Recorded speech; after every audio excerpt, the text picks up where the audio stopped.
মুসারে আল্লাহরে জিগাইবানি, আমি গরিব মানুষ, আমি ভালো কিছু কিনতে পারি না, ছেলে মেয়েকে ভালো কিছু খাওয়াইতে পারি না, ভাঙ্গা ঘর, এত গরিব, ভালো করে ঘর বানাইতে পারি না। আল্লাহরে জিগাইবানি কি করলে আমার উন্নতি হবে, ধনী হব, টাকা পয়সা হবে। আল্লাহরে জিগাইবানি। আল্লাহ মুসা নবী কই ঠিক আছে, আল্লাহরে জিগাইব তুমি কেমনে ধনী হইবা।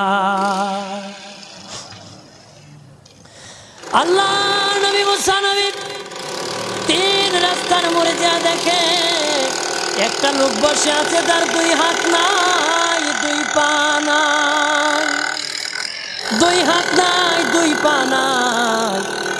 ওই লোক ডাক দিয়া কয়, মুসা রে, জীবনে কোনোদিন নিজে হাঁটতে পারি নাই, নিজ হাতে খেতে পারি নাই, কেউ খাওয়াইলে খাই, নতুবা উপবাস থাকি, বৃষ্টি আসলে ভিজি, সেখানে আমি আবার